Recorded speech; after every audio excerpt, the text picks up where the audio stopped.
各位同學、各位新老朋友，大家晚上好！又到咗每逢禮拜四晚上10點到10點半，師傅在線，福利來了呢個節目啦。咁喺呢個節目呢，你哋有任何問題要問許光明、許三照道長嘅話呢，你哋可以聯繫下邊嘅工作人員，要提早提早一兩日啦，最少啦。咁啊，將你哋要問嘅問題咧，話俾工作人員聽。咁工作人員咧就會安排喺禮拜四晚上，由許光明師傅同你哋進行呢個免費測算嘅，同埋咧喺預測嘅過程當中咧，都會將呢件事情應該用啲咩方法去解決話俾你聽嘅。如果係好複雜先至解決到嘅咧，我哋就節目完成咗之後再約時間去諮詢啦。咁今日咧就有下邊嘅朋友咧就問問題嘅，女人問自己開盤嚟問，依家失業工作好難揾，幾時揾到嘢做咧？同埋咧，我咪試下同人哋創業咧，即係大概兩個問題。因為佢就係自己開盤問嘅，所以自己開盤問咧，一般咧日光落工咧就代表你自己咯。你自己落喺呢度，第一個冇四害，咁冇四害基本上你都恭喜基本上咧運氣咧都唔算話好差嘅。但係落喺坎宮坎宮咧就屬水，即係跌落個水嗰度。咁有時坎宮咧又作呢個坎坷，呢個坎嚟解嘅。而且咧你自己臨九天，即係自己係有想法噶咯，想法仲比較高大上。但係咧有個天瑞星喺度，天瑞星咧又代表一啲麻煩事嘅，雖然係冇四害，往正能量嗰度判定，咁都係要講明你要喺一堆麻煩事入邊要突圍而出先至可以成功嘅。而且天瑞星咧代表有包容、包含、包藏，有容人之心嘅一個意思，即係話你自己要揾到新嘅工作或者同人哋合作咧，一定要有包容之心，甚至你要包容，除咗要包容自己嘅不足，包容自己嘅依家嘅處境之外咧，咁你同你合作都要包容對方嘅一啲不足，包容對方嘅一啲好難接受嘅條件，可能都要包容。而且呢啲好想嗱臨去做，因為景門屬火，火就叫嗱臨去做。但係成個宮位咧屬水，即係環境屬水，你自己嘅行為屬火，即係你越急咧，其實目前對於你嚟講咧，反而唔係一個好好嘅機會。即係你自己要創業又好，或者要揾嘢做又好，急唔嚟，急嘅話咧，反而會作出錯誤的判定，呢一點好緊要。第二，適唔適合同人哋合作咧？呢度有個記功符號，其實係適合同人哋合作嘅。你係葉木，癸水係嗰個合夥嘅人，咁癸水係會生葉木嘅，即係你要同人哋合作咧，最好咧係揾一個比你壓細啲嘅人，比你高檔次嘅人，由佢去投資你，然後咧你先至去同佢合作，而唔係大家都咁高咁大，係應該係對方會喺即係合作嘅地位啊，對方可能應該要略高於你少少啦，起碼係咁。另外咧，一定係對方一定係可以照住你嘅。如果對方照唔住你嘅，就唔好同佢合作，即係大概係咁意思。可以嘗試揾一份新工作，但係要慢慢揾，同埋咧你自己嘅諗法要落地。第二，可以同人哋合作，揾一個比你高少少嘅人，由佢可以照住你，或者某一些方面可以照住你，然後你先至同佢合作，就唔好揾一個同你咁高咁大嘅，又或者揾一個仲 cheap 過你嘅就唔得。啊，錢銀方面咧又唔係話使驚，因為有個無土喺度，只不過係辛苦啲啊，辛苦啲啦。所以咧，幾時先至揾到嘢做咧？因為依家係業未啊，業就喺呢度嘅咧，業就喺呢度，再加上微月咧又喺呢個地方，咁呢個臨馬星又空亡，即係好快就會填實。只不過我自己仲係咁樣認為，太過急嘅反而冇咯，用多一個月嘅時間，因為一個月就新月啊嘛，新月都仲喺呢個宮位度，又係臨馬星嘅，用多一個月嘅時間啊，去諗一諗，揾一個比你卡細嘅合作啊，又或者自己去慢慢再去揾一份工作做，唔急得嘅，一急就會做出錯誤嘅決定。所以咧，其實意思係，無論你係揾嘢做又好，或者同人哋合作又好，都得，都得，但係就急唔嚟，但係就急唔嚟，急咗就容易產生錯誤嘅決定。OK，咁近排香港咧都有好多新聞啊出到嚟嘅，咁喺呢度同大家進行一啲簡單嘅分析。哦，呢度都仲要同你講講。嗯，最簡單同大家講講，呢個丙火係連降、月降同埋日降落喺呢度冇四害，時降落喺呢度有四害，即係話呢件事情，如果你想比較如意咁實現你嘅目標嘅話咧，啊呢個局咧就建議咁樣去做。首先咧喺屋企嘅北邊攞一個紅色嘅花樽，一定係陶瓷嘅嗬。紅色嘅花樽係陶瓷嘅，入邊咧裝啲水，然後咧再喺個花樽嗰度咧裝翻少少水種嘅花花草草，最好會開花嗰隻咯。我一般都用百合嘅，放喺屋企嘅北邊，而且咧放高少少，即係放落個台，放落個凳度，唔好放落個地下度。呢個係第一個要做嘅，幾時做都得，盡快做咯。做完呢度之後咧，再做呢個坤宮，因為呢個坤宮又係你嘅啊呢個先天位嚟，因為你坤嘅先天位喺呢度，即係佢係你嘅先天位咯。坤宮呢度咧就執拾企理啲嘢，掉下啲垃圾，執拾企理，掉下啲垃圾。做完呢度之後咧，再執拾下呢個東邊啊，又係執拾企理，掉下啲垃圾。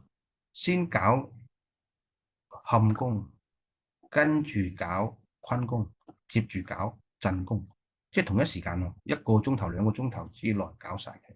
幾時搞其實問題又唔大，做就得噶啦，做就得噶啦。呢個係第一個。咁第二個咧，要自己行運咧，最好咧日日都攞個保溫杯，入邊咧裝下啲紅茶，熱嘅紅茶。你冇成日玩啲冰紅茶玩啊，自己揾啲袋泡茶。攞個保溫杯裝住啲紅茶，茶水熱熱地嘅，去到邊度都帶住佢飲下佢。啊，有一段過一段時間，你嘅運氣就會越嚟越好噶啦。嗯，就咁樣做啦。好，你講翻個新聞啦。啊，咁網上嘅新聞都有講嘅，香港啊正在內地化。呢啲內地化或者香港化或者乜化呢啲嘢咧，其實隨住社會嘅發展咧，多多少少都會有一啲變化嘅。因為你畢竟香港回歸啊嘛，啊，畢竟香港回歸啊嘛，咁有啲地區肯定會慢慢即係同化，唔好話內地化，即係呢啲同化嘅嘢咧，其實我哋以前咧就叫做全球化咯，以前講大啲叫全球化。咁呢啲全球化又好，內地化又好，無非都係你學下我，我學下你嘅嘢。咁內地都有學香港好多地方嘅，咁香港慢慢又學下內地嘅嘢，都好正常。啊，比如話依家有好多地方啊，就好類似比如話啲咩街區嘅樣貌啊、商鋪嘅風格啊，逐漸內地化。呢啲其實就係你學下我，我學下你嘅啫。啊，有啲咩小深圳咁樣嘅地區啊，呢啲見仁見智咯。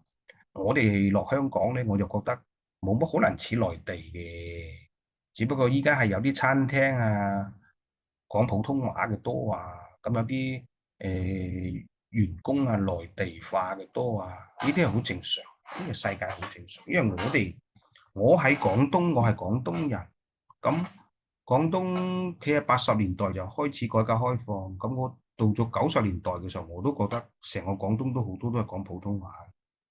啊，甚至好多人都娶外地嘅老婆啦，啊，本地嘅女仔又嫁啲外省嘅人啊，啲嘅都有嘅，啊，當然咧喺呢個過程當中咧，就都有好多機會產生啦，當然都有好多矛盾產生啦，呢啲都好正常，因為中國咁大，960萬平方公里喎，56個民族喎，幾廿個省份喎，咁每個地方嘅人嘅生活習慣、思維習慣，都係唔係好一樣咯？對於文化係一樣嘅，冇話講文化嘅差異，咁就冇必要。啊，生活習慣、思維習慣、待人接物嘅習慣就肯定好多都唔同嘅。因為我喺廣州、東莞、深圳3個城市，我係四圍去嘅，踎得頭最耐嘅。咁我對各個省份嘅人都有接觸嘅，咁確實係有好多習慣都唔同，但係慢慢就會融合咯，即係我哋成日講嘅融合咯。因為呢個係社會係發展嘅，呢啲叫其實就當話潮流咯。呢啲潮流一嚟，你想逆潮流而去做咧，遲早瀨嘢嘅，倒不如一係就順住個潮流，我哋去揾食啊，又或者你卡西咪帶領個潮流咯，重開一個潮流咯，啊又得嘅啊。不過佢就話呢個沙田石門啊，沙田石門最似香港，最似香港。我呢個地方我未去過，沙田去嘅話，你都係去比較旺嘅地方咯。呢個石門我都未去過，沙田我一般就係大圍啊、大埔啊、沙田啊、馬場啊啲地方去行下。咁其他地方嘅石門我真係未去過。又或者經過咧，嗬？其實你得佢似唔似咧？呢個一樣啊，全球化，又或者內地化，呢啲都係你學我，我學你，梗係好嘢先學㗎，冇用嘅嘢邊個學嘅？係咪先？特別依家嘅社會就係咁，都係你學我，我學你嘅，或者你抄襲我，我抄襲你嘅。咁呢個過程當中慢慢嘅創新，大概都係咁樣做嘅。咁好多時候其實香港依家慢慢向北邊發展係好嘅。你哋自己去啲油尖旺嘅地方，你行下，其實就啲街道咧又唔係好乾淨啊，啲樓又唔係好靚啊，而且空間又好窄啊，咁做乜都唔方便嘅，咁咪慢慢要向北邊有多地空間大嘅地方發展咧，呢個肯定嘅。所以大家我仲係建議大家真係要揾嘢做啊，或者日後創業啊，一定要跟住特區政府嘅政策下，政策去到邊度，你就跟住個政策去揾食就好揾噶啦。啊，呢個就要有人抬轎，你咪好賺咯，就係咁意思咯。所以好多時候政策係好緊要，政策一般咧都係睇廉署落工啊。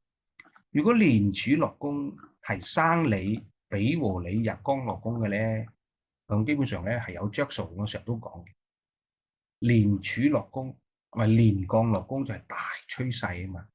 當然警門落工就講到制度啊，我哋就唔好玩制度嘅嘢，我哋講大趨勢啊，大趨勢。好似呢個案例咁，廉鋼落工落喺呢度，空亡，即係呢個大趨勢仲未出現，你自己又落喺呢度，你自己又空亡，即係證明你自己又未準備好，所以大嘅趨勢生你，佢又未出現，又或者你自己又未準備好，咪得個吉咯。所以做乜嘢都要為未來而準備。啊，正所謂普通人起碼都要識得揸住機會咯，就唔好傻更更喺度等機會咯。你要揸住啲機會機遇咯。咁你啲高手佢會創造嗰啲機會，啊，會創造啲有利於自己嘅機會。所以好多時候咪又要識人咯。啊，識得一啲立法會議員啊，識得一啲 k 哩 k 啦嘅人咧，知道嘅政策去到邊度嘛，提早知啊嘛，提早佈局啊嘛，咁樣玩先玩得到啊。第二，內地人氣酸菜魚啊，撤出香港，過深圳食平幾倍，梗係啦，大佬啊！我喺廣州、東莞、深圳都食過酸菜魚，深圳又貴少少咯，81蚊到咯，人民幣啊。廣州80蚊食好靚咯，東莞60蚊都得咯。咁你話自己，你就自己睇啦。咁喺香港島啊，食個早餐都60啦，唔好話整個酸菜魚你食啊！啊，所以你哋真係北上消費咧，除咗嘗試深圳，再向西邊行下，東莞都係一個非常之好嘅地方。因為東莞嘅地方咧，佢有個咁嘅特色嘅，第一個食嘢平靚正，第二個食嘢玩啊，茄哩呱啦，全部一條街都搞掂嘅。廣州都係大個頭，廣州就係咁樣嘅。你呢個區可能啲嘢好食，啱你。你去玩嘅時候可能去另外一個區嘅喎，佢同香港個區唔同嘅喎。坐的士可能都坐成半個鐘頭一個鐘頭，啊！如果坐地鐵嘅話，可能個幾鐘頭喎。嚇，最深圳廣州係太大。我喺廣州生活嘅，但係我喺深圳、東莞就會做生意，啊，幫客戶做嘢、睇風水。廣州就係俾我咁嘅一個感覺咯。比如話我住廣州南沙啦，但係食嘢我去到番禺食嘅，去玩又去到天河玩嘅喎。啊，去到海珠區玩喎，啊，就好遠噶，開車都成個鐘頭，閒閒地都開成半個鐘頭40分鐘，開車又開到飛咁快，坐地鐵嘅話就成個鐘，啊，所以喺香港就會好啲。只不過呢啲瑤瑤酸菜魚咧，就喺內地就唔算好出名啊，即係我講嘅酸菜魚啊，東莞60，廣州80，深圳81，基本上都有消費嘅。基本上都有消費，咁確實係比香港係平好多。當然呢個品牌就喺內，應該唔係內地人註冊嘅品牌，喺內地係冇呢個酸菜魚嘅，好少有呢個酸菜。所以好多時候，點樣講咧？價錢嘅嘢點樣去睇咧？我哋講價格點樣去睇？即係你買個股票嘅價格會唔會升或者會唔會跌咧？啊！你入嘅一啲大嘅商品，比如話你入一啲鋼材、建築材料，會唔會日後升價或者日後跌價咧？點樣去睇咧？你就起個盤嚟睇。一般咧就睇模土，睇模土。模土如果係，比如好似呢個模土呢個有四害，佢就肯定日後會降價嘅，日後會降價嘅。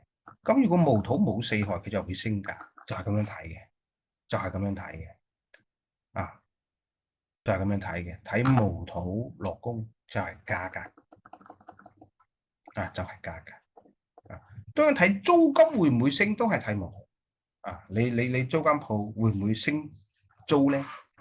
屋主啊業主會唔會升租咧？都係睇模土，都係睇模土。OK，第二個新聞就粵車南下，粵車南下今起增配額，擴至灣區9個市，放心啦。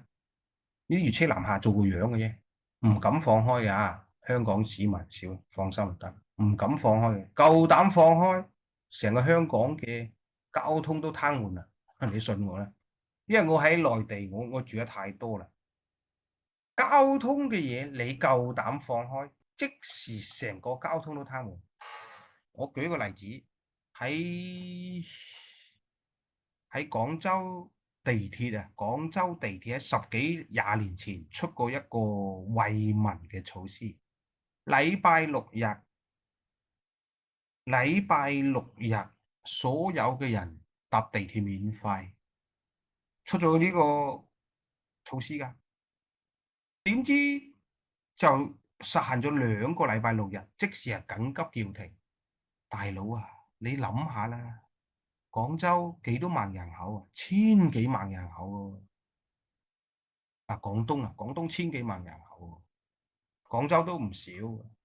你夠膽話禮拜六日免費搭地鐵？你知唔知出出咗呢個政策之後咧，第一個禮拜六日幾恐怖啊！因為有好多人禮拜六都要翻工噶嘛，禮拜六翻工搭地鐵排長龍上地鐵嘅喎，要排2公里先上到地鐵喎，係咪癲嘅？而且咧，你話免費搭地鐵喎，全世界以前唔出街嘅人都出晒街啊！廣州任何一個角落頭都係人，亂晒龍嘅，所以搞咗2個禮拜6日就冇搞，佢好彩冇搞，因為搞就搞死啊！咁後尾就換成咗搭地鐵，來回超過20次就打8折定係打7折嘅咁樣一個政策啊！呢個政策就幾好嚇，呢個政策幾好，即係你每個月搭地鐵啊，只要坐過20次以上，第21次就開始打8折定係打7折啊！呢個就幾好，呢個就幾好。所以呢個熱出南下你都唔係有使驚咩鬼咧？好多都驚啊！因為佢雖然新增9個城市，講真啦，你夠膽放開我自己都揸車落香港，係咪先？冇可能嘅。不過佢呢個就係每日入境香港市區名額由100台車增加到200台車啫。屌，呢200台車啊，倒十落去香港嗰度啊，濕濕水啊，都冇感覺啊。所以呢個又唔使理佢嘅。所以好多時候要一個政策究竟有冇用啊？一個政策一個制度究竟有冇用？睇警門勞工有4害。呢個政策本身，呢個制度，呢個政策本身就有缺陷嘅，本身就有缺陷。當然，如果呢個政策係生你啊、俾和你啊、同工你啊，咁你就有着數嘅。但係呢個政策如果沖克你咧，就冇有着數嘅咯，你就唔好理佢咯。所以好多時候我成日都講嘅，你哋作為議員又好，或者作為乜乜都好，或者公司搞啲咩政策啊，或者你嘅居住小區樓盤搞嘅咩政策，都可以用奇門遁甲測一測，就睇警門羅宮有冇4害，冇4害都可以支持下嘅。如果呢個警門羅宮仲生你俾和你同工，你就大力支持佢啦。但係有4害就唔好支持佢，遲早會影響一啲人嘅利益嘅。咁呢排日夜打風啦，冇話香港啊，我喺廣州、東莞、深圳我都煩落2、3日雨又停1、2日，落雨就落暴雨，唔落雨嘅就出大太陽，搞到都冇客上嚟。呢差唔多上大半個月都冇乜客上嚟公司問嘢啊！以前排隊嘅，一日點都要少少地都接5、6個客啊，多嘅時候接10幾20個客，而家就冇，因為成日都落雨，再加上又暑期，咁暑期好多家長又帶住啲細路仔去玩冇錢帶個仔去玩嘅話咧，要及住個細路仔嘅，你冇乜時間嚟，所以呢個7月份。我3間公司，廣州、東莞、深圳都好淡，每日都係得3、2個人過嚟問下嘢嘅，同以前嗰啲10幾20個人排隊爭好遠，日日都刮風，日刮夜刮，日刮夜刮，所以好多時候咧，你啲颱風嘅嘢咧，睇天氣點樣睇咧？比如好似呢個庚金睇天氣點樣睇咧？係咁樣睇嘅，唔係睇天盤降嘅，睇地支嘅。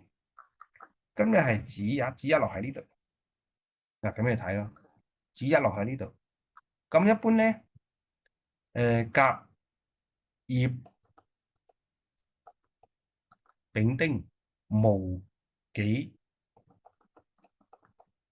庚辛壬癸，仲有個丙丁，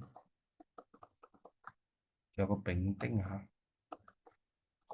比如話你直接睇呢個，如果你嗰一日，比如話今日係子日，子日落喺呢度，咁有己土有乙木，咁己土戊己土就代表多雲，